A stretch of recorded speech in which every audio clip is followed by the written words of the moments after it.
এবার নির্বাচনে আমরা দেখেছি নির্বাচনের আগে জামাতের যে প্রচারণা ছিল, যে ভাইবটা ছিল, তাতে মনে হয়েছিল Jamaat is going to the power, তারা ক্ষমতায় যাচ্ছে, তারা সরকারি দল হিসেবে কাজ করবে। কিন্তু আমরা ফাইনালি দেখেছি তারা 68 আসনে জিতেছে এবং প্রধান বিরোধী দল হিসেবে তারা এখন কাজ করছে। এটাকে আসলে আপনি সফলতা নাকি ব্যর্থতা, কোন দৃষ্টিভঙ্গিতে মূল্যায়ন করবেন? আমি যদি ওভারঅল মূল্যায়ন করি তাহলে তো আমি বলবো এটা জামাতের বিশাল সফলতা এবারে নির্বাচনে, যে 10-12% একটা দল সেটা এখন 40% একটা দল হয়েছে এবং প্রধান বিরোধী দল হয়েছে। 68টা আসনে নিজেরা জিতেছে, 77টা আসনে জোট সহ জিতেছে।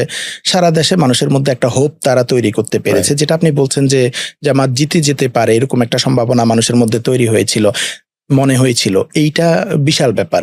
কারণ যখন 5 আগস্টের পরপরও আমরা যদি চিন্তা করি বা পরবর্তীতে, বিএনপির সাথে তো অন্য কোনো দল কাছে ধারেও ছিল না মানুষের পারসেপশনে।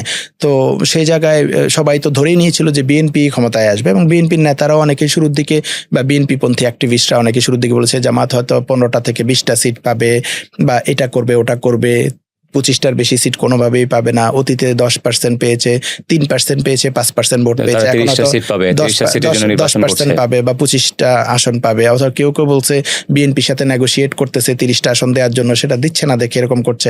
তো এটা ছিল তাদের পারসেপশন। শেষের দিকে এসে তাদের অনেকেই তখন বলা শুরু করলো যে জামাত ক্ষমতায় গেলে অর্থমন্ত্রী কে হবে, জামাত ক্ষমতায় গেলে দেশ চালাতে পারবে কিনা। তার মানে তাদের পারসেপশনের মধ্যেও এটা এসেছে যে জামাত হয়তো আবার ক্ষমতায় চলে আসতে পারে।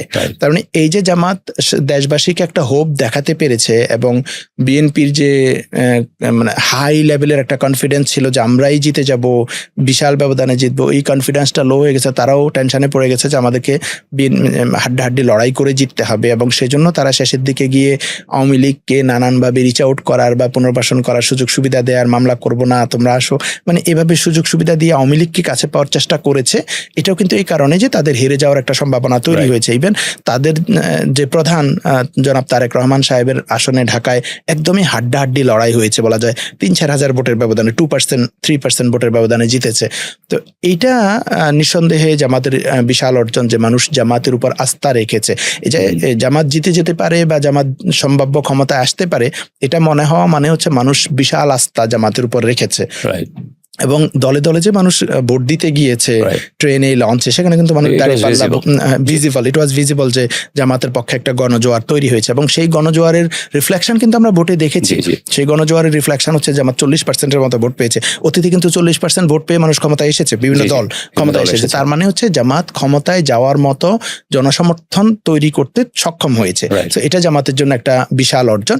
এখন বাংলাদেশের যে পার্লামেন্টারি ইলেকশনের যে ফলাফল, সেটাতে ওই যে 2-3 হাজারের ভোটের ব্যবধানে অনেক আসন পরিবর্তন হয়ে যায়, 10,000 ভোটের ব্যবধানে আসন পরিবর্তন হয়ে যায়। সো আসন সংখ্যা কত পাবে এটা আরো অনেক ফ্যাক্টরের উপর নির্ভর করে, কিন্তু ওভারঅল ভোটের পার্সেন্টেজের জায়গায় যদি আমি দেখি, এটা জামাতের বিশাল সফলতা। এবং এইটা জামাতের যে রিসেন্ট টাইমে বা গত 1.5 বছরে জামাতের যে কার্যক্রম, জামাতের নারী উইং এর কার্যক্রম, জামাতের যে পলিসি সামিট করা, ইশতেহার, জামাতের যে নানান জনকল্যাণমুখী পলিসি, আমার মনে হয় এইটা বিশাল ইম্প্যাক্ট ফেলেছে, বিশেষ করে তরুণ প্রজন্ম এবং নারীদের মধ্যে, শিক্ষিত জনগোষ্ঠীর মধ্যে এটার প্রভাব পড়েছে। আমি এটাকে বিশাল সফলতা হিসেবে বলবো।